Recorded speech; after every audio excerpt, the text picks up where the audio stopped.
예술, 종교, 의식주, 다문화, 윤리 부분을 묶어서 한꺼번에 좀 이야기를 해보도록 하겠습니다.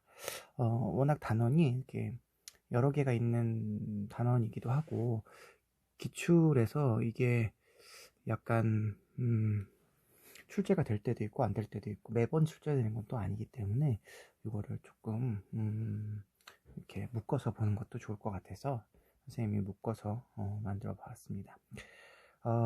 묶었다 보니까 문제가 좀 많아요. 그래가지고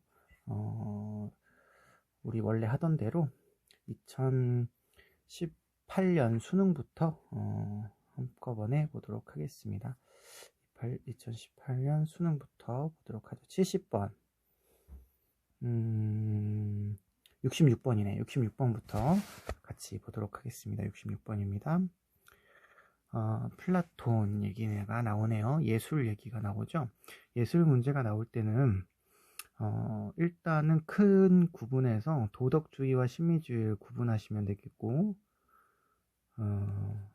칸트 선생님이 나오면 칸트 선생님은 이 두 개의 성향을 모두 가지고 계시다, 이렇게 보시고 문제를 풀어주시면 좋겠는데, 이게 학자를 구분하려고 하다 보면 좀 어려움이 있을 수 있어요. 그래서 기본적으로는 도덕주의냐 심미주의냐로 구분을 하시면 문제는 좀 쉽게 풀리지 않을까 싶습니다. 자, 플라톤은 도덕주의 사상가죠. 그래서 예술이 인간의 도덕적 발달에 영향을 미쳐야 되고, 예술은 도덕적 판단이 필요한 도덕의 수단이다, 이렇게 보는 그런 관점이라고 보시면 되겠습니다. 따라서 66번은 맞는 표현이죠. 선에 기여해야 된다, 도덕에 기여해야 되는 거죠. 67번, 예술이 진리를 왜곡하는 경우에 비판을 받는 거죠. 왜냐하면 도덕을 따라가야 되기 때문에 그렇죠. 68번이요. 68번, 플라톤은 예술에서 미와 선의 내용이 유사할 필요가 없다. 유사한 게 도덕주의죠. 유사할 필요가 없다 그러면 도덕과 예술이 별개의 영역이다, 이렇게 보아야 하는 그런 관점이기 때문에 이거는 잘못된 그런 설명이라고 보시면 되겠습니다. 69번, 플라톤은 예술이 사물의 실제보다 외관을 아름답게 모방해야 된다. 외관을 아름답게, 이거는 이제 예술의 형식을 강조하는 거죠. 그렇기 때문에 이거는 심미주의적인 경향이다, 이렇게 볼 수가 있겠습니다. 70번, 볼로브. 자, 주거 얘기가 나오는데요. 주거와 관련돼서는 보통 볼로브 선생님 아니면 하이데거 선생님, 두 분이 나오시는데, 이 두 분에서 우리가 외워야 될 거나 이론적으로 알아야 될 건 사실 별로 없는 것 같아요. 그냥 이 두 분이 주거의 본래적인 기능, 우리가 기본적으로 알고 있는 그런 주거의 역할에 굉장히 충실해야 되고, 현대사회에서 이 주거가 어떤 물질적인 어떤 그런 요소로만 평가되는 것에 대해서 반성하는 그런 입장을 보이시는 거라서, 이게 볼로브인지 하이데거인지를 구분하는 건 그렇게 중요한 의미는 없는 것 같고요. 제시문을 통해서 여러분이 문제를 풀어봐 주시면 되실 것 같습니다. 자, 보시면 70번, 진정한 거주는 단순히 공간을 점유하는 행위에 국한되면 안 되겠죠. 왜냐하면 우리가 거주한다라고 하는 거, 먹는 것도 있고 입는 것도 있고 가족과 함께 지내는 것도 있고 여러 가지가 있기 때문에 공간을 점유하는 건 진정한 의미의 거주라고 볼 수가 없을 것 같습니다. 71번, 볼로브는 인간이 진정한 거주를 실현하지 못하면 영원한 망명자, 그렇죠, 떠돌이가 되는 거죠. 진정한 거주자가 아니게 되면.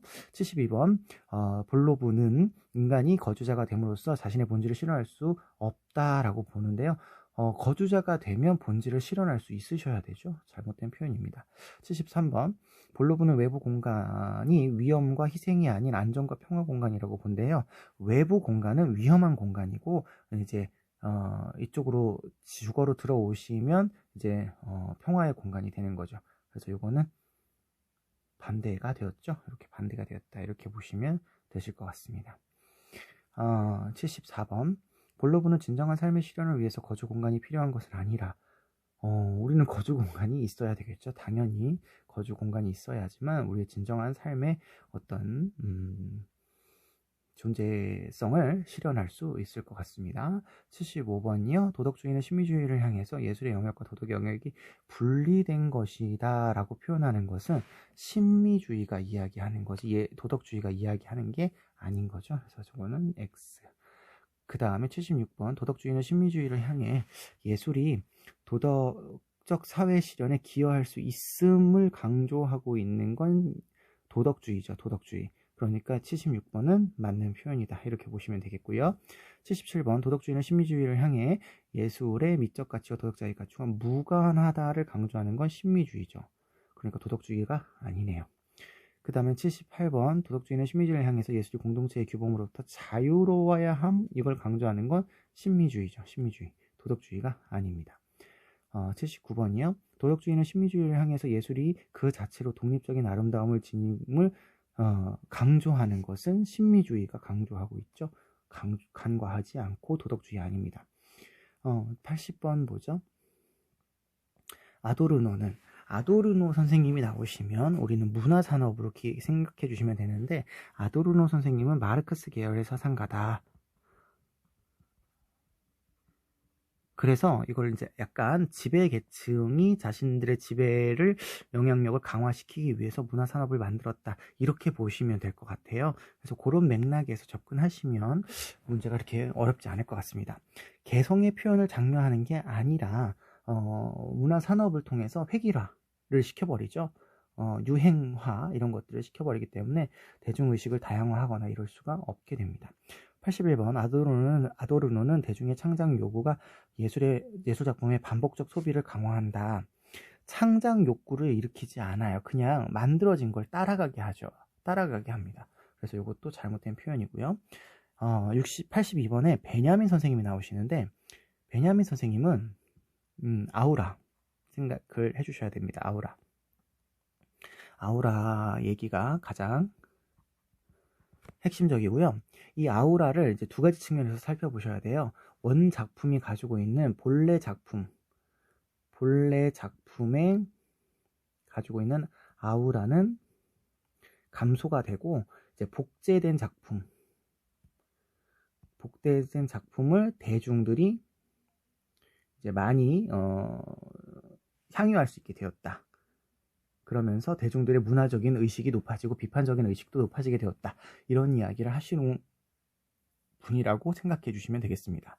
82번, 그래서 예술작품의 복제가 대중에게서 미적 체험의 기회를 박탈하는 게 아니라 오히려 제공을 해야 되겠죠.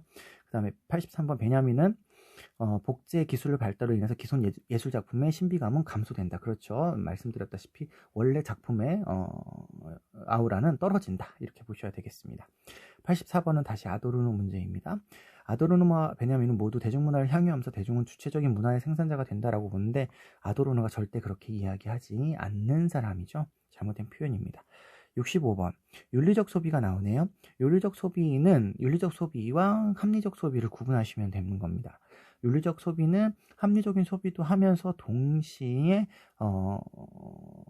인권이라든지 환경이라든지 이런 문제들을 좀 더 신경을 쓰는 겁니다. 그래서 둘 중에 뭐가 더 중요해? 그러면 합리적인 어떤 소비보다는 윤리적인 소비를 좀 더 강조하고 있는 거라고 생각하시면 돼요. 자, 85번 보겠습니다. 윤리적 소비를 주장하는 사람들은 세 개가 지속되면 인간의 건강한 삶, 웰빙이죠. 에 기여하는 소비가 요구되는 게 윤리적 소비죠. 맞습니다. 그 다음에 윤리적 소비를 주장하는 사람들은 음식 소비가 개인뿐만 아니라 공동체, 그렇죠. 공동체에도 영향을 미치기 때문에 단순한 합리적인 소비만을 할 수 없다. 이렇게 보고 있는 겁니다. 87번, 윤리적 소비를 주장하는 사람들은 공정한 식량 생산 시스템입니다. 그러니까 이것도 사회에 참여하는 거라고 보시면 되겠죠. 88번, 윤리적 소비를 주장하는 사람들은 식량 정의 실현을 위해서 대규모 생산 시스템이 요청이 되면 식량 정의가 실현되는 게 아니라 대기업의 어떤 논리에 따라서 합리적인 소비가 더 가속화되겠죠. 그래서 이거는 잘못된 표현이다. 이렇게 보시면 되겠습니다. 89번은 틸리히라고 하는 종교학자가 나오는데요. 이 종교학자는 우리가 딱히 알아둘 필요가 없어요. 그래서 재심을 통해서 그냥 문제를 푸시면 되는 그런 사상가예요. 그래서 이 사상가가 나왔을 때 이 사람에 대해서 내가 모르는데 이게 문제가 될까? 전혀 그렇지 않습니다. 그냥 제시문에 나와 있는 대로 푸시면 되는 거고, 선생님은 이런 문제가 나왔다라고 하는 것을 좀 설명해 주기 위해서 이걸 넣어놓았어요. 네, 그냥 요거는 참고해서 보시면 되시겠습니다. 93번으로 넘어가면 될 것 같습니다. 93번, 동화주의 나오네요. 그러면 문화에 대한 이해가 나오는데, 동화주의가 있고 문화다원주의가 있고 다문화주의가 있죠. 이거 구분하는 건 뭐 그렇게 어렵지 않죠. 요 두 가지는 주류 문화와 비주류 문화를 구성을 나누고 그리고 요 두 가지는 문화의 다양성을 인정하면서 조화를 추구하는 그런 모습을 나타내죠. 동아주의는 용광로 모델이 대표적이고 문화다원주의는 국수 대전 모델, 다문화주의가 샐러드 모델 이렇게 나타나고 있다는 것을 기억하시고 보시면 되겠습니다. 95번 문화다원주의는 소수문화에 대한 불관용을 통해 국민의 통합을 지향해야 된다. 근데 당연히 불관용이 아니라 소수문화도 다문화주의니까 인정을 하는 거다. 이렇게 보셔야 되겠죠. 잘못된 설명입니다. 그 다음에 96번이요. 문화다원주의는 소수 집단의 자치를 승인하면서 사회적인 연대를 추구해야 된다. 맞는 표현이네요. 네, 그렇죠. 소수 집단도 인정을 하고 조화도 강조하는 내용이니까요. 97번 동아주의는 도라주의와 문화다원주의는 모두 문화적 동일성에 대한 요구 없이 시민권을 보장해야 된다. 그러면 동아주의가 해당이 되지 않겠죠. 잘못된 표현입니다. 98번은 다시 예술 문제가 나오네요. 플라톤은 예술이 독창성을 구현을 목적으로 하는 심미활동이 아니라 도덕 활동과 관련되어 있어야 되겠죠. 잘못된 표현입니다. 99번 플라톤은 예술이 올바른 품성함양을 위한 삶의 모범인 도덕적인 부분이어야 된다라는 표현이니까 맞는 표현이라고 보시면 되겠습니다. 100번이요. 플라톤은 예술가가 미를 추구함으로 사회적 책임에서 자유로운 게 아니죠. 미를 추구하는 것뿐만 아니라 도덕을 추구해야 되기 때문에 사회적인 책임에서 자유롭지 않습니다. 101번 플라톤은 예술가가 도덕적 이상을 모방하여 영혼의 조화를 추구하는 거 맞는 표현이죠. 102번은 윤리적 소비이네요. 합리적 소비만을 강조하는 입장에 대해서 환경과 인권에 대해서 책임져라 이렇게 표현을 하고 있습니다. 맞는 표현이죠. 103번 윤리적 소비를 강조하는 입장은 합리적 소비만을 강조하는 입장에 대해서 패션에 대한 개인의 차별화된 욕구와 기호 이런 것들을 간과하지 않죠. 이게 합리적인 소비에서는 강조하고 있는 거니까 간과하지 않습니다. 104번 윤리적 소비를 강조하는 입장은 합리적 소비만을 강조하는 입장에 대해서 욕구 충족만이 소비 판단의 기준이 아닌데 그렇게 하고 있어 라고 비판을 하고 있다라고 보시면 되겠죠. 맞는 표현입니다. 105번입니다. 윤리적 소비를 강조하는 입장은 합리적 소비를 강조하는 입장에 대해서 경제적 효율을 추구하는 합리적 소비의 성향을 간과하지 않죠. 합리적 소비가 강조하고 있는 내용입니다. 106번 윤리적 소비를 강조하는 입장은 식품 선택하는 유일한 기준이 개인의 기호다 아니죠. 사회적인 어떤 영향이나 이런 것들, 환경 이런 것들을 생각해야 되겠죠. 107번입니다. 윤리적 소비를 강조하는 입장은 식품 생산과 과정에서 동물 복지를 고려해야 된다. 그렇죠. 동물 복지 고려하는 내용입니다. 동물 복지도 고려하고 뭐 인권도 고려하고 뭐 이렇게 되는 거죠. 108번 윤리적 소비를 강조하는 입장은 식품 관련 기업이 노동자의 권리를 보장해야 된다. 그렇죠. 노동자의 인권도 보장하는 게 윤리적 소비입니다. 109번 윤리적 소비를 강조하는 입장은 윤리적인 성찰이 배제된이 아니라 윤리적인 소비가 성찰이 있어야 되겠죠. 잘못된 표현이고요. 그 다음에 110번 도덕주의는 예술이 사회적 책임으로부터 자유로워야 된다라고 보고 있는데요. 도덕주의니까 사회적 책임으로부터 자유로운 게 아니라 간섭이 필요하다 이렇게 보셔야 되겠습니다. 잘못된 표현이고요. 111번 보죠. 도덕주의는 예술을 감정을 순화하여 인격함에 기여하는 거니까 도덕주의 맞고요. 신미주의는 예술 그 자체를 목적으로 그렇죠. 예술 그 자체가 목적인 거죠. 맞는 표현이네요. 13번 신미주의는 예술이 도덕적 평가의 대상이 되어서는 안 되는 거 맞는 표현이죠. 114번 도덕주의와 신미주의는 모두 예술의 미적 가치가 담겨있다. 미적 가치는 둘 다 이야기하는 거죠. 맞습니다. 115번은 엘리아데가 나오네요. 엘리아데도 종교와 관련돼서 아주 시험에 잘 나오시는 분인데요. 엘리아데는 인간이 본성적으로는 종교적인 인간이다. 종교적인 존재다. 그런데 이제 실제 삶에서 종교성이 드러나게 되고 이 종교성이 드러나는 것에 대해서 깨달은 사람은 종교적인 인간이고 그리고 깨닫지 못한 사람은 비종교적인 인간이다.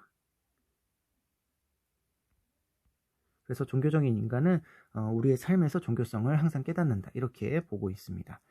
자, 이런 것들을 이제 중심으로 여러분이 이해를 하시면 그렇게 어렵지 않을 겁니다. 엘리아데 문제를 자주 틀리는 걸 좀 보이는데 엘리아데 문제를 몇 번씩만 풀어보신다면 전혀 헷갈릴 문제가 없다고 저는 생각을 해요. 그래서 여러 가지 문제들을, 기출문제들을 좀 접근을 해보시는 게 좋을 것 같습니다. 115번 보시죠. 엘리아드는 성스러움과 세속적인 것이 분리되어야 된다라고 하는 게 잘못됐죠. 새 속에서 성스러움이 드러나는 거죠. 그래서 이걸 성현, 현현 이렇게 이야기하죠. 잘못된 표현입니다. 116번 엘리아드는 종교적인 인간이 자연에서 성스러움을 찾을 수 있어요. 맞아요. 자연에 성스러움이 드러난 거니까 찾을 수 있어요. 그 다음에 117번 도킨스 나오는데요. 도킨스는 이제 과학을 조금 더 강조하는, 종교에 비해서 과학을 강조하는 입장이다, 이렇게 생각을 하시면 될 것 같아요. 그래서 자연을 설명할 때 굳이 종교적으로 설명하지 않아도 괜찮다, 이런 이야기를 이제 맞는 거라고 생각하시면 되겠습니다. 118번 엘리아드와 도킨스는 모두 과학으로 초자연적 진리를 찾을 수 있다라고 본다라고 되어 있는데요. 도킨스는 가능하죠. 도킨스는 가능하지만 엘리아드는 신적인 영역은 이제 과학으로 접근할 수 있는 영역이 아니라고 보셔야 되겠죠. 블로브가 또 나왔습니다. 거주 공간이 세상에 거주할 수 있는 기초가 되어야 되는 거. 너무 상식적으로 맞는 거죠. 우리가 세상을 살아가는 데 있어서 기초가 되어지는 게 이제 거주 공간이다, 이렇게 얘기할 수 있겠죠. 120번 블로브는 거주 공간이 심신의 평온함을 보장하는 공간이 되어야 되겠죠. 당연히 되어야 되겠죠. 외부의 세계로부터 어떤 어려움이나 힘든 일이 있을 때 이제 주거라고 하는 공간을 통해서 이런 것들을 회복하는 그런 공간이 되어야 된다. 맞는 표현입니다. 네, 121번으로 넘어가겠습니다. 볼로브는 거주 공간이 참된 자신을 찾는 내적 공간. 당연히 참된 자신을 찾을 수 있는 공간인 거죠. 블로브는 거주 공간이 외부 세계에 열려있지 않은 폐쇄적인 공간이다. 그러면 거주 공간에 한번 갇히면 외부 사회로 나아갈 수 없는 거잖아요. 너무 잘못된 표현입니다.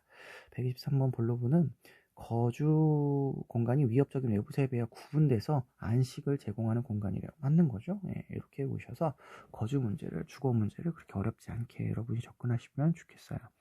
124번입니다. 신미주의는 예술의 심미적 가치가 도덕적 가치에 의하여 제어되는 거 아니죠. 신미주의는 그냥 예술을 위한 예술을 강조하기 때문에 도덕의 통제를 받는 것과 별개의 영역으로 보셔야 되겠습니다. 125번 신미주의는 예술이 도덕적 진리를 추구할 때 심미적 가치가 더욱 고양된다.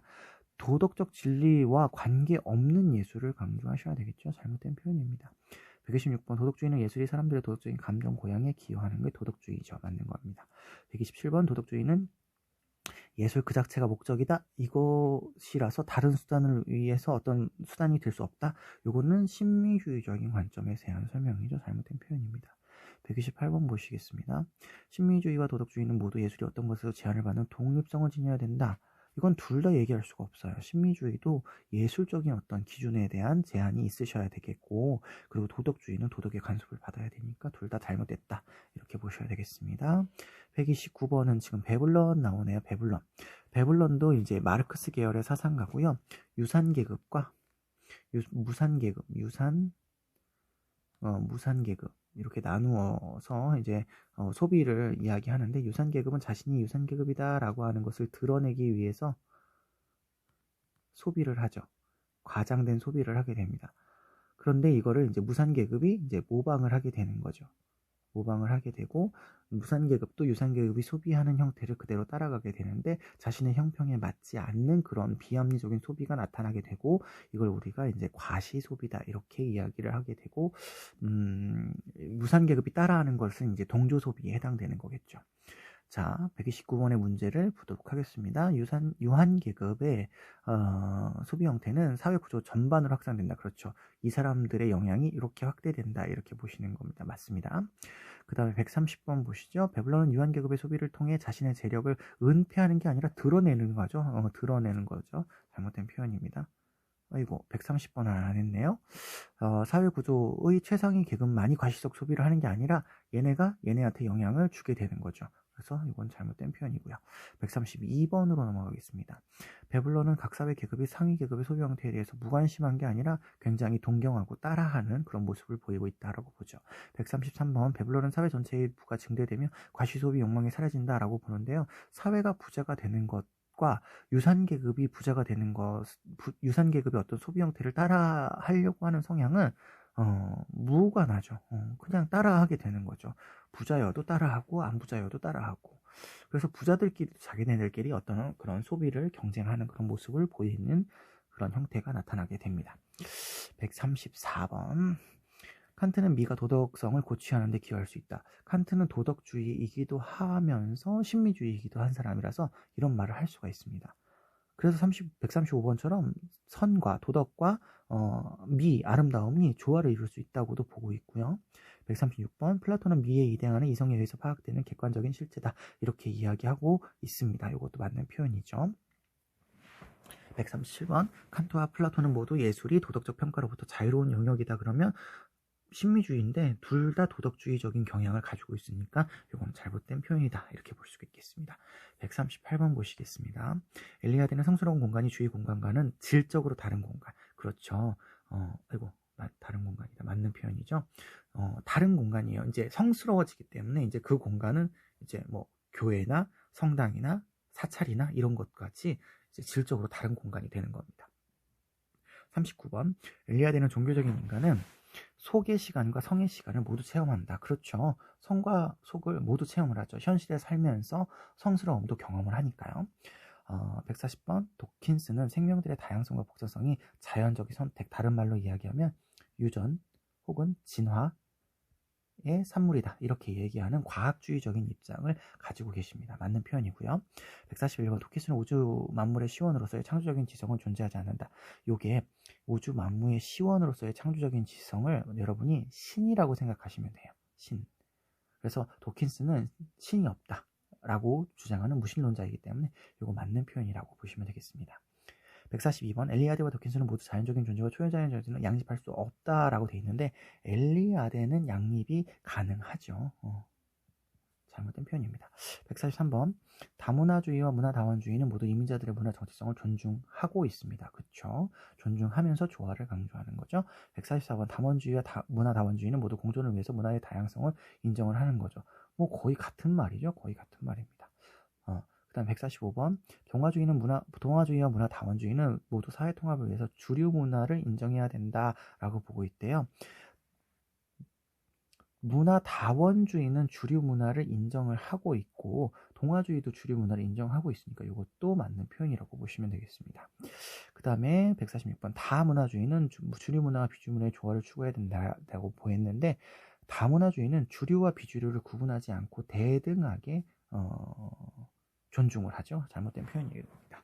147번 엘리아드는 종교적인 인간이 스스로 성스럽게 드러나는 거룩한 존재를 믿는다. 신을 믿는다. 이런 의미예요. 맞는 표현이죠. 그 다음에 엘리아드는 종교적인 인간이 성스러운 것과 세속적인 것을 분리를 지향한다가 아니라 세속적인 것에 성스러움이 드러난다라고 계속 표현하고 있습니다. 149번 엘리아드는 종교의식과 무관한 세속적인 일상 의례에서도 신성성은 깃들어 있다. 그렇죠. 종교적이라고 우리가 생각을 하지 않지만 뭐 생일날 미역국을 먹는다든지 뭐 시험 전에 뭐 미역국을 먹으면 안 된다든지 뭐 이런 것들이 이미 신성한 어떤 종교적인 의미로 되어져 있는 것이죠. 150번입니다. 엘리아드는 세속적인 인간은 통과 의례가 갖는 종교적인 의미를 자각하지 못하고 종교적인 인간이 자각하는 거죠. 맞는 표현이네요. 151번 보겠습니다. 엘리아는 세속적인 인간이 종교적인 속방에서 벗어나야 자유로워진다가 아니라 종교성을 가져야 된다. 이렇게 보고 있는 거니까 이거는 잘못된 표현입니다. 세속적인 인간이라 했죠? 세속적인 인간은 종교성을 벗어나려고 하겠죠? 그래서 이거는 맞는 표현이네요. 제가 이거 종교적인 인간이라고 착각했습니다. 예, 세속적인 인간은 종교를 거부하는 그런 인간이기 때문에 이렇게 볼 수 있겠죠. 152번입니다. 본로브는 거주 공간에서 친숙함과 익숙함을 느끼는 것, 친숙함과 익숙함을 느끼죠. 부모님이 살았고 내가 살았고 뭐 앞으로 세대가 살아갈 그런 공간이니까요. 153번 본로브는 거주가 인간의 삶의 바탕으로서의 정신적인 안정을 제공해야 되겠죠. 맞는 표현입니다. 154번 본로브는 인간이 거주를 통해서 인간다운 삶을 살 수 있습니다. 맞습니다. 본로브는 지구 외부로부터 인간을 보호하는 것 이상의 의미를 지닌다고 보고 있습니다. 그렇죠. 예, 보호하는 것뿐만 아니라 뭐 자아를 실현하기도 하고 가족 간의 유대를 갖기도 하고 뭐 여러 가지가 있습니다. 156번 본로브는 거주는 낯선 공간 안에 던져진 존재로 살아가는 것이다. 거주 공간은 아까 여기 친근함과 익숙함이 느끼는 공간이라고 했습니다. 이거 잘못된 표현이네요. 157번 윤리적인 소비를 강조하는 입장은 동물의 고통을 취소하여 생산한 제품을 구매하는 것이 좋다. 이렇게 보고 있답니다.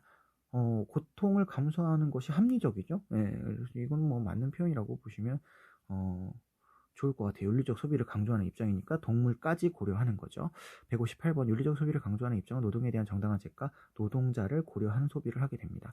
159번 윤리적 소비를 강조하는 입장은 환경의 유해 환경도 고려를 하게 되는 거죠. 환경도 고려를 합니다. 160번 윤리적인 소비를 강조하는 입장은 재산을 가용하는 환경, 이거 환경도 다 고려하는 거죠. 맞는 표현입니다.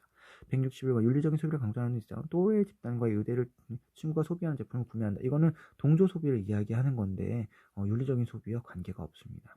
잘못된 표현이죠. 62번 보겠습니다. 엘리아드는 종교적인 인간이라면 일상생활 속에서 성소형을 발견하죠. 현으로서 발견을 하게 됩니다. 163번 엘리아드는 종교적인 인간은 세계 안에 자신을 드러내는 절대적인 실제, 요거 아까 신이라고 말씀드렸죠. 이걸 믿는답니다. 믿죠. 163번 엘리아드는 종교적인 인간이 초월적인 것과 자연적인 그 분리, 계속 나오는 표현인데 분리 아니고 새 속에서 성스러움이 드러나는 것을 강조하고 있습니다. 165번 보겠습니다. 엘리아드는 비종교적인 인간은 자신의 삶이 종교와 무관함을 인정해야 한다고 본대요. 비종교적인 인간은 자신의 삶이 종교와 무관함을 인정해야 한다.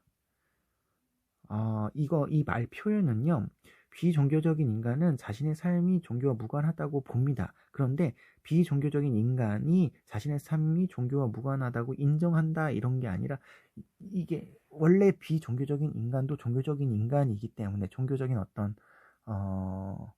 존재이기 때문에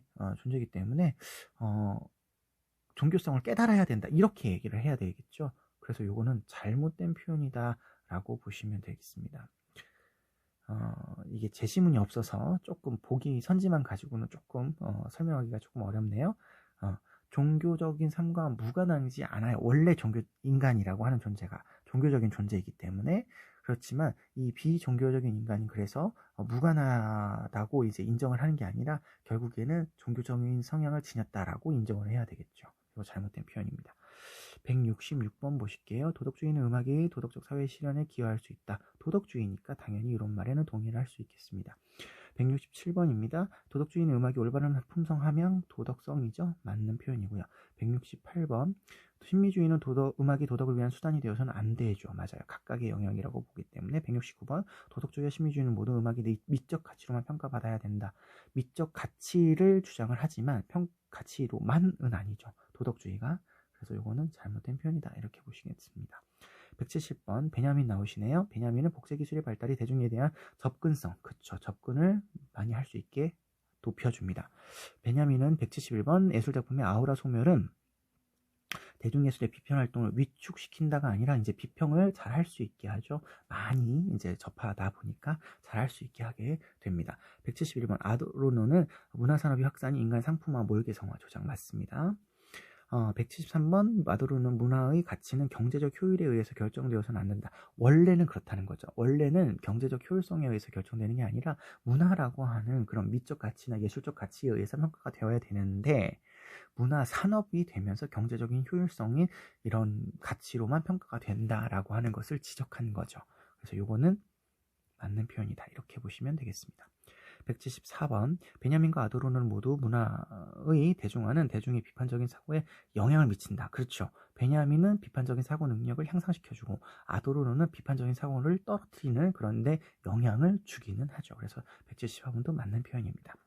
175번이요. 문화다원주의는 사회통합을 위해서 수소문화가 억압받아서는 안 된다. 그렇죠. 소수문화를 존중하는 거니까. 176번 문화다원주의는 소수문화 구성원에게 자치권을 부여해야 된다라고 본대요. 그렇죠. 예. 소수 문화라도 다 존중을 해야 되니까 스스로 자신들을 다스릴 수 있게 비주류 문화라고 해도 인정을 하게 되는 거죠. 동아주의는 177번 사회적 유대를 강화하기 위해서 단위 문화 형성하는 거 맞네요. 동아 용광로 모델이라고 말씀드렸고요. 178번 동아주의는 사회 발전을 위해서 주류 문화가 문화 통합을 중심이 되어야 된다. 이것도 맞는 표현이죠. 맞습니다. 179번 문화다원주의와 동아주의는 모두 국가의 교육 정책으로 통일된 문화를 형성해야 된다라고 본답니다. 그쵸. 예. 이거는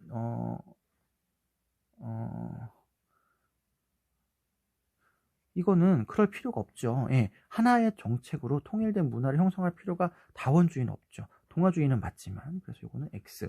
그 다음에 180번 엘리아드는 종교적인 존재로서의 성스러움을 체험할 수 있다. 그쵸. 체험할 수 있는 게 이제 원래 인간인 거죠. 예, 맞는 표현이라고 보시면 되겠습니다.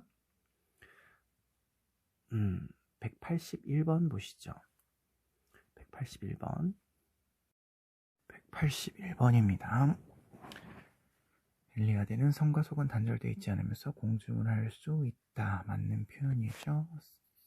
세속적인 것에 성스러움이 드러나기 때문에 182번 도키스는 초자연적인 지성, 이걸 아까 선생님이 신이라고 표현한다 그랬죠. 전제 없이 자연세상을 과학적으로 설명할 수 있습니다. 그래서 183번도 과학적으로 설명할 수 있다라고 하면 맞는 표현이라고 보시면 되겠습니다. 184번 엘리아드와 도킨스는 모두 초월적인 신은 자연에서 자신의 존재와 가치를 드러낸다 했는데 도킨스는 초월적인 신에 대해서 이야기하지 않습니다. 그래서 이건 잘못된 표현이라고 보시면 되겠습니다. 185번부터 나오시는 주인은 유교사상가예요. 그래서 유교사상가라고 보시면 되겠고 유교는 도덕주의적인 관점을 보이고 있다. 이런 입장으로 접근하시면 됩니다. 따라서 185번은 도덕의 판단에서 배제된다는 잘못된 표현이고요. 186번에 윤리적인 성찰 맞고 도덕성 맞고 교육적 기능도 맞는 거다. 이렇게 보시면 되겠습니다. 사람이 누구인지 파악하는 건 중요하지 않고요. 이게 도덕주의냐 심리주의냐 이런 방식으로 파악하는 것을 알아두시면 되실 것 같습니다. 그 다음에 189번 이것도 자주 나오는 표현인데 자체를 신으로 받아들여야 되느냐 이렇게 얘기가 나오신다면 돌이나 나무 그 자체가 신은 아니죠. 이런 곳에 성스러움이 드러나는 것인 거지 돌은 나무 자체가 신은 아닌 겁니다. 그래서 이거는 잘못된 표현이다. 이렇게 알아두시고요. 190번 엘리아드는 성스러움과 세속적인 것이 단절되어 있지 않다. 그렇죠. 아까 연결되어 있다. 드러난다. 이렇게 말씀드렸고요. 191번 엘리아드는 세속적인 세계 안에서 성향을 체험하면서 그에 따라 사는 거 맞고요. 192번 엘리아드는 세속적인 삶에서 언제든지 성스러움은 드러날 수 있습니다. 맞죠? 종교적인 인간이라면 193번 엘리아드는 세속의 세계를 성스럽게 만드는 거룩한 존재인 신이 있죠. 맞습니다. 묵자가 얘기 나오는데요. 묵자는 예술을 도덕적인 판단을 하는 거는 맞아요. 도덕적인 판단을 하는데 별로 도움이 안 된다는 거죠. 백성의 삶에 이로움이 안 돼요. 이로움이 안 되기 때문에 음악을 멀리해라, 예술을 멀리해라 이렇게 주장하시는 비양론을 주장하시는 분입니다. 비양론 주장하시는 분입니다. 자, 그러면 순자는 도덕주의 사상가니까요. 음악이 백성의 마음을 어지게 할 수 있는 것임을 간과한다라고 되어 있는데 순자가 간과하지 않고 묵자가 강조하지 않는 부분이죠. 잘못된 설명입니다. 195번 묵자는 순자를 향해서 음악을 장려하는 것이 사회 화합에 이바지한다는 것을 간과한다라고 보고 있는데 순자는 음악을 통해서 장려하는 것이 사회 화합에 이바지하고요. 묵자는 오히려 낭비를 초래하기 때문에 화합을 초래하지 않는다 이렇게 보고 있습니다. 그래서 잘못된 표현이고요. 196번 묵자는 순자를 향해서 음악은 예와 더불어서 도덕적인 삶에 기여함을 간과한다. 순자가 이런 얘기를 간과하지 않고 묵자가 강조하지 않는 내용입니다. 197번 묵자는 순자를 향해서 음악을 즐기는 것이 백성에게 이롭지 않아. 그래서 허례야. 이렇게 얘기하는 거 맞는 거죠. 198번 묵자는 순자를 향해서 의로움보다 이로움을 추구한다. 음악은 이롭지가 않아요. 이롭지가 않기 때문에 이거는 잘못된 표현이라고 보시면 되겠습니다. 199번 보죠. 199번 에피쿠로스는 먹는 행위를 통해서 모든 쾌락이 충족된다. 여기 에피쿠로스가 나오는데 우리가 알고 있는 그 에피쿠로스의 사상을 그대로 접근하면 됩니다. 먹는 행위를 통해서 모든 쾌락이 충족된다. 이렇게 보면 에피쿠로스는 먹는 쾌락만 있어야 되잖아요. 그런데 먹는 쾌락만 있는 게 아니라 에피쿠로스는 정신적 쾌락을 강조하신 분이라서 잘못된 표현이다. 이렇게 보시면 되겠습니다. 200번 에피쿠로스는 먹는 행위를 통해서 허기를 면하는 것으로 만족해야 된다. 이건 맞는 거예요. 너무 많이 먹으면 이제 인간에게 고통이 온다. 이렇게 보고 있는 거죠. 201번은 이제 불교 얘기가 나오는데 이것도 그냥 불교의 기본적인 관점에서 접근하시면 됩니다. 먹는 행위를 통해서 자신의 부덕을 성찰해야 된다. 이렇게 얘기하는데 어쨌든 먹는 행위를 통해서 수련의 하나의 과정으로 본다는 거니까 맞는 표현이고요. 202번 불교에서는 먹는 행위를 통해서 만물과 상호 연관성 그렇죠. 이런 것도 불교에서 이야기할 수 있는 내용입니다. 203번 에피쿠로스와 불교는 모두 먹는 행위를 통해서 절제하는 태도를 배워야 한다라고 보고 있습니다. 이것도 맞는 표현이죠. 도덕적인 어떤 그런 기준을 먹는 행위를 통해서 드러나야 된다는 것을 둘 다 강조하고 있습니다. 204번 엘리아드는 비종교적인 인간도 세계의 성을 드러남을 인정한다. 인정하지 않으니까 비종교적인 인간이게 됐죠. 잘못된 표현입니다. 205번 엘리아드는 성이 현현되는 이 세계는 초월적인 존재 그 자체. 그 자체는 아니라고 아까도 말씀드렸습니다. 잘못된 표현입니다. 206번 엘리아드는 인간이 체험이 아니라 상상을 통해서 성을 만나게 되는데 아니죠. 체험을 통해서 만나는 겁니다. 상상이 아니죠. 그래서 이거 잘못된 표현이고요. 207번 엘리아드는 어떤 인간도 현실 삶 속에서 최고의 정신에 도달할 수 없다라고 보는데 아니죠. 여기 최고의 정신성이 아까 선생님 신이라고 아까 말씀드렸다면 신을 경험할 수 있는 거라고 말씀드렸습니다. 208번 엘리아드는 인간이 성을 알 수 있다는 것은 자연물의 성이 드러나기 때문이다. 맞죠? 성현, 현현으로 드러나기 때문이죠. 유교는 도덕주의의 관점입니다. 예와 악은 서로 보완적인 역할, 그렇죠. 둘 다 서로 형식이 맞고 내용이 맞고 뭐 이런 측면이 있어서 예를 음악을 통해서 악을 통해서 예를 강화하는 그런 역할을 하죠. 210번 유교에서는 예학이 정서의 순환과 연행에 모두 기여하는 그런 도덕주의적인 관점을 보이고 있다는 거 맞는 표현이라고 보시면 되겠습니다. 211번 보도록 하겠습니다. 211번입니다. 묵자가 또 나오네요. 음악이 실용적인 관점보다 심미적인 관점에서 평가해야 된다가 아니죠. 실용, 이익이 되느냐 안 되느냐의 관점에 따라서 평가해야 되는 겁니다. 212번 유교와 목자는 모두 음악의 가치는 사회적 효과를 고려해서 맞죠. 예, 유교는 사회적 효과를 고려해서 도덕적으로 판단을 하는 거고 목자는 음악이 백성의 삶에 도움이 안 되니까 음악을 하면 안 된다 이렇게 비학론으로 이야기를 하는 거죠. 그래서 이거는 맞는 표현이다 이렇게 보시면 되겠습니다. 213번 동아주의는 주류 문화 우위를 전제로 이민자 문화의 특수성을 보장해야 된다. 여기 문화입니다. 문화. 네, 맞는 표현이죠. 213번. 이거 잘못된 표현이네. 특수성을 보장하는 게 아니죠. 흡수죠. 그냥 흡수하는 거니까 잘못된 표현이죠. 그 다음에 214번 주류 문화를 수용하는 이민자의 문화적 정체성을 보여야 된다. 동아주의는 이민자의 정체성을 보장하지 않고 그냥 하나로 통합을 해버리는 거죠. 215번입니다.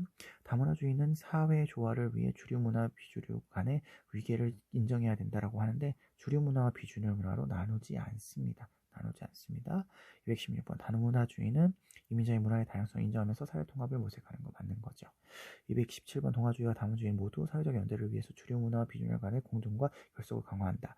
이 다문화주의는 이 주류 문화와 비주류 문화를 구분하지 않습니다. 이거 잘못된 표현이에요. 218번 보시겠습니다. 윤리적 소비의 입장에서 생산 노동자의 권리, 노동자를 강조하죠. 맞습니다. 219번 윤리적인 소비의 입장에서 공동선을 추구하는 기업의 제품, 그렇죠. 공동사회에 이바지하는 기업이 윤리적인 기업이라고 보고 있죠. 220번입니다. 윤리적인 소비의 입장에서는 지속 가능한 소비보다 현세대의 이익을 강조한다. 요거는 합리적인 소비에 해당하는 거니까 잘못된 표현이고요. 요것도 요것보다는 요거다 이렇게 얘기하셔야 되겠습니다. 그 다음에 221번 윤리적인 소비 입장에서 비용 대비 편익의 극대화, 요건 합리적인 소비니까 역시 윤리적인 소비라고 볼 수가 없겠습니다. 222번입니다. 한스 퀸 선생님이 나오는데 한스 퀸 선생님은 이제 세계 윤리 선언문이라고 하는 것을 주장한 사람이고요. 대화 타협을 통해서 종교 간의 이런 화합을 추구한 사람이에요. 이것도 제시문 보시면 금방 알 수 있기 때문에 자세하게 설명을 하지 않고 넘어가겠습니다. 대화 역량이 종교 간의 평화를 실현하는 데 필요하다. 그래서 대화해야 된다를 강조하신 분이에요. 맞는 표현입니다. 223번 한스킹은 하나의 종교로서만 종교의 안에 평화가 보장된다가 아니라 통합을 통해서 대화 타협을 통해서 다양한 종교가 서로 그 조화를 이룰 수 있다를 강조하신 분입니다. 224번 한스킹은 평화는 여러 종교의 통합 아니에요. 각자의 종교를 인정하면서 화합을 도모하는 겁니다. 225번 한스킹은 각자 자신의 종교적 정체성을 포기하는 것도 아니죠. 포기하는 것도 아닙니다. 각자를 인정하는 거고요. 226번 한스킹은 각 종교가 자신의 종교에 대한 반성적인 할 필요는 없지 않죠. 반성적인 성찰을 해야죠.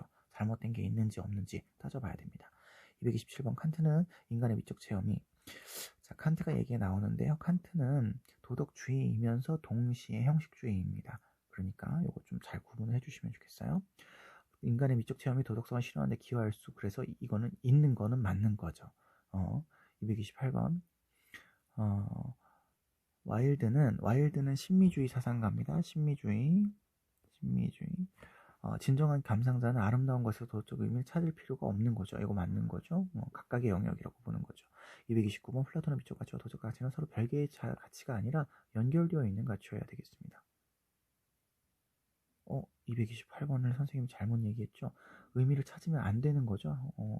찾으면 안 되는 건데 별개의 영역인데 선생님이 동그라미라고 체크를 했습니다. 이거 잘못 체크한 거니까 확인해 주시면 좋겠고요. 230번. 칸트와 와일드 모두 윤리적 공감 능력이 예술작품의 필수적이다.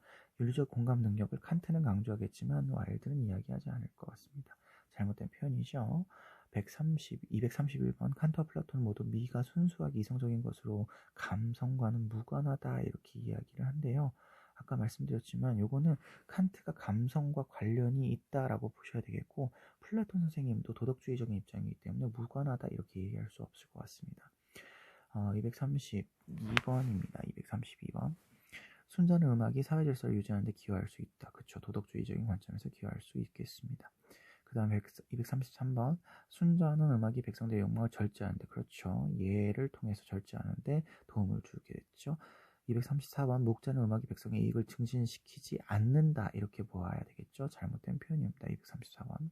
235번. 순자와 목자는 모두 통치자는 음악이 백성의 삶에 미치는 영향은 고려를 하셔야 되죠. 맞는 표현입니다. 아까 비슷한 표현이 나왔기 때문에 넘어가도록 하겠습니다. 236번입니다. 다화 문화주의를 강조하는 사상가는 임자들 고유한 전통과 관습을 인정하죠. 맞습니다. 237번. 다문화주의를 강조하는 사상가 이주의 문화를 주류 문화에 동화시켜야 된다라고 본대요. 주류 문화에 동화시키는 건 동화주의겠죠. 잘못된 표현입니다. 238번. 다문화주의를 강조하는 사상가는 사회통합 과정에서 이민자의 정체성을 존중해야 되는 거 맞죠. 239번. 다문화주의를 강조하는 사상가는 사회 내의 다양한 문화를 존중하면서 시민 간의 결속을 강화하는 거 맞는 표현이네요. 240번. 볼로브 나왔습니다. 인간 거주가 행위나 능력이 아니라 장소에 속해 있는 방식이래요. 아니죠. 그 곳에서 어떻게 하느냐가 중요한 거죠. 이거는 잘못된 표현이라고 보시면 되겠습니다. 241번 보시죠. 볼로브는 삶의 의미가 담겨 있는 거주는 인간에게 선천적으로 주어져 있다 이렇게 보고 있습니다. 인간에게 선천적으로 주어져 있는 그 건물 자체가 거주를 의미하는 게 아니고 그곳에서 우리가 어떻게 활동하느냐가 중요한 거라서 이거는 잘못된 설명이다 이렇게 보셔야 되겠습니다. 242번. 볼로브는 거주가 인간이 머무는 것 이외에 어떤 의미로 지니지 않는 게 아니라 지니어야 되겠죠. 잘못된 표현입니다. 243번. 볼로브는 거주는 친숙한 공간에서 편안함을 느끼고 삶의 기초를 발견하는 것이다. 맞는 표현이죠. 예. 그 다음에 244번. 볼로브는 거주는 인간이 세계로부터 영원히 격리되어 아니죠. 잘못된 표현입니다. 245번. 유교에서는 중생의 불성에 유념하여 음식을 먹어야 된다. 중생의 불성은 불교가 강조하는 내용입니다. 246번. 유교는 충분한 영양 섭취를 위해서 음식은 많을수록이 아니라 절제해야 되겠죠. 절제해야 되겠습니다. 247번. 불교는 음식을 타인과 관계에서 명예를 드높이기 위해서 음식을 먹는 것은 아니죠. 잘못된 표현이고요. 248번. 불교에서는 음식을 먹는 것이 수행의 연장, 그렇죠. 수행의 연장으로서 우리가 불교에서는 받아들이고 있습니다. 249번입니다. 여기 줄 필요가 없다네요. 이거 제가 지금 자꾸 잘못 보고 있어서 이 수행의 연장이죠. 없다가 아닙니다. 잘못된 표현이죠. 249번. 유교와 불교는 모두 도리 어긋남이 없는지 성찰하면서, 그렇죠. 성찰하면서 먹는 것은 맞는 표현입니다. 수양으로서 먹어야 되는 거죠. 250번 보겠습니다. 아도르노는 산업화된 대중문화는 독창적인 예술로 발전하기가 어렵대요. 맞습니다. 예. 자본가의 어떤 통제와 지배에 있는 문화이기 때문에 독창적인 어떤 예술로 발전하기 어렵습니다. 251번. 문화산업은 획일화된 문화를 체험할 기회를 증가시키게 되죠. 그래서 비판의식을 떨어뜨리게 되는 그런 문제를 가져오게 됩니다. 252번 보도록 하겠습니다. 아도르노 문화산업이 표준화된 양식은 문화 소비자의 주체성을 약화시키죠. 그렇죠. 몰 개성화, 주체성 약화 이런 것들을 초래하게 됩니다. 253번 보시죠. 아도르노는 산업화된 대중문화는 소비자의 자발성과 창의적 사고를 위축시킨다. 맞죠? 맞는 표현입니다. 245번, 254번 아도르는 문화산업은 문화예술적 경제 가치가 아니라 미적 가치로만 평가된다가 아니라 이거는 원래는 미적 가치여야 되는데 문화산업이 되면서 경제적 가치가 돼버린 거죠. 잘못된 표현입니다. 255번 보겠습니다. 친미주의는 예술이 오직 예술 자체의 아름다움, 그렇죠. 예술 그 자체로 보는 거죠. 256번 도덕주의는 예술의 사회적 영향력보다는 자율성, 사회적인 영향성을 강조하겠죠. 257번 도덕주의는 예술의 이성적 의식을 타인과 감정을 교류하는 것이라고 본답니다. 말 표현이 조금 어려운데 타인과 감정을 교류하면 이성적인 의식을 강조한다는 건 예술이 예술만 보는 게 아니라 다른 것도 본다는 얘기니까 이거 도덕주의라고 보시면 될 것 같습니다. 258번이요. 신미주의와 도덕주의는 모든 예술가의 윤리적 공간을 발휘하여 미적 표현을 해야 된다는 도덕주의만 강조하고 신미주의는 강조하지 않는 내용이죠. 259번에 베블론이 나오고 있습니다. 베블론은 유한계급은 자신의 사회적 지위를 드러나기 위해서 소비하는 것 같습니다. 260번 베블론은 사회 전체의 부가 증리하며 과시욕이 사라지게 된다. 이거 아니라고 아까 우리가 보았습니다. 261번 베블론은 경제적 소비 현상으로 인해서 그릇된 소비 문화가 형성될 수 있어요. 맞아요. 비합리적인 문화가 소비가 이루어지게 되겠죠. 비싼데 돈은 없으면서도 비싼 옷을 막 입어야 된다. 이런 어떤 생각으로 과시 소비가 나타나게 된다. 262번 베블론은 물건의 가격이 오를지라도 수요량의 증가 현상, 그렇죠. 이거 과시 소비를 통해서 비싼데 적은데 가격이 계속 올라가는 그런 모습이 보이게 됩니다. 263번 베블론은 특정 계급에 국한되어 과시 소비 욕구가 드러나는 것이 아니라 전체로 유한 계급에서 시작해서 전체로 확대되어 갑니다. 264번 칸트는 예술작품에서 아름다움의 판단 근거는 순수한 형식이다. 이거는 맞는 표현이에요. 여러분 이거 꼭 기억해 주세요. 칸트는 미가 곧 선이라고 하는 형식에 맞아 있다. 이렇게 보고 있습니다. 맞는 표현이에요. 265번 칸트는 미적인 것의 판단이 일체 이해 관심 없이 내려진다. 칸트는 목적론적 윤리성을 주장하신 분이니까 결과보다는 동기를 강조해서 이해 관심 없이 맞습니다. 266번 플라톤은 예술작품의 아름다움과 추함을 있는 그대로 표현하면 안 되고요. 사회에 도덕적인 선한 영향력을 미칠 수 있게 표현해야 됩니다. 잘못된 표현입니다. 267번 플라톤의 미적 가치가 무질서한 리듬과 운율 안에는 존재할 수 없고 그쵸 질서 있는데 존재하셔야 되고요. 268번 칸트와 플라톤은 모두 미를 추구한 행위는 도덕성 촉진에 기여할 수 있다. 둘 다 도덕주의적인 관점을 보이고 있기 때문에 그렇죠. 269번 동식물을 포함한 생태계 전체를 고려하는 여행은 윤리적인 소비 맞죠? 윤리적인 소비. 여행 지역의 지속 가능한 발전 윤리적인 소비 맞습니다. 271번 보겠습니다. 사회적인 책임보다 비용의 최소화를 지향하는 여행은 윤리적인 소비가 아니라 합리적인 소비가 되겠죠. 272번 개인적인 선호만이 아니라 공급의 가치도 중요한 여행은 윤리적인 소비다. 맞는 표현이겠죠. 273번 여행자의 즐거움뿐만 아니라 현지 주민을 배려하면 윤리적 소비 맞습니다. 274번 다문화주의는 다양한 문화가 서로 대등하게 조화 이루는 거 맞죠. 275번 문화다원주의는 각 문화가 정체성을 유지하면서 조화를 이루는 것도 맞습니다. 276번 다문화주의와 문화다원주의는 모두 주류 문화 중심으로 문화 간의 공존을 추구해야 된다고 했는데 다문화주의에서는 주류 문화와 비주류를 나누지 않습니다. 잘못된 표현이에요. 277번 다문화주의와 문화다원주의는 서로 다른 문화에 대한 관용의 자세를 견지해야 된다. 그렇죠. 다른 문화와 조화를 이루어야 되니까 관용의 자세가 필요하겠습니다. 278번 볼로브는 집에 단지 머무르는 것은 진정한 거주가 될 수 없다. 계속 나오는 표현이네요. 맞는 표현이죠. 279번입니다. 볼로브는 집은 외부 세계와 구분되지 않는 안락한 공간이어야 된다. 제가 80번 읽었습니다. 279번 볼로브는 집이라는 내부 공간에 거주함으로써 안정감을 얻을 수 있죠. 맞는 표현이고요. 280번 집은 외부 세계와 구분되지 않는이 아니라 구분되는 안락한 공간이죠. X. 그 다음에 281번 볼로브는 공적인 영역으로서 타인에게 언제나 열려있는 게 주거인가요? 잘못된 표현이죠. 주거는 내 가족, 나의 어떤 독립된, 분리된 그런 공간으로서 이야기 나오셔야 될 것 같습니다. 282번 엘리아드는 종교적인 인간은 자연물 그 자체를 숭배의 대상으로 여기는 거 아까 계속 나오고 있습니다. 아니라고 말씀드리고 있고요. 283번 엘리아드는 종교적인 인간에게 자연적 실제와 초자연적 실제는 공존하죠. 그렇죠. 세속적인 것에 성스러움이 드러나니까요. 그 다음에 284번 엘리아드는 종교적인 인간은 세계를 초월한 절대적인 실제, 신이 있죠. 285번 엘리아드는 비종교적인 인간은 자신의 역사의 주체로 보는 세속적인 인간. 그렇죠.